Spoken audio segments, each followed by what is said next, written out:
ഇപ്പം കോമൺ ആയിട്ട് 4 തരത്തിലുള്ള നല്ല പവർഫുൾ ആയിട്ടുള്ള ഇഞ്ചെക്റ്റബിൾസാണ് MS-ലുള്ളത്.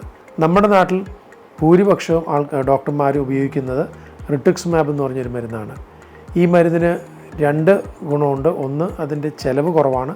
രണ്ടാമത്, അത് 6 മാസം കൂടുമ്പോൾ നമ്മൾ ഇഞ്ചെക്ഷൻ എടുത്തുകൊണ്ടിരുന്നു കഴിഞ്ഞാൽ MS-ൽ നിന്ന് ഒത്തിരി പ്രൊട്ടക്ഷൻ കിട്ടാൻ സാധ്യതയുണ്ട്. ഇത് കൂടാതെ കുറച്ചും കൂടെ പവർഫുൾ ആയിട്ടുള്ള മെഡിസിൻസ് ഉണ്ട്. 3 തരത്തിലുള്ള മരുന്നാണുള്ളത്. ഒന്ന് നാറ്റലിസുമാബ് എന്ന് പറഞ്ഞ മരുന്നാണ്. അതിനെക്കാട്ടിലും ബെറ്റർ ആയിട്ടുള്ളൊരു ഓപ്ഷനാണ് ഓക്രലിസുമാബ് എന്ന് പറഞ്ഞ മരുന്ന്. മൂന്നാമത്തത് അലംറ്റിസുമാബ് എന്ന് പറയും. ഈ 3 മരുന്നുകളിലും പ്രോബ്ലം എന്ന് വെച്ചാൽ ഇതിന് കൂടെ എടുക്കുകയും ഇതിന് നല്ല എക്സ്പെൻസ് വരാനും സാധ്യതയുണ്ട്. പക്ഷേ നമ്മൾ എക്സ്പെൻസ് കൂടുന്നതനുസരിച്ചിട്ട് മരുന്നിൻ്റെ എഫക്റ്റും കൂടുന്നതായിട്ടാണ് നമ്മൾ കാണുന്നത്. ഇതിന് ഏറ്റവും എഫക്റ്റീവായിട്ടുള്ള മരുന്ന് അലംറ്റിസുമാബാണ്.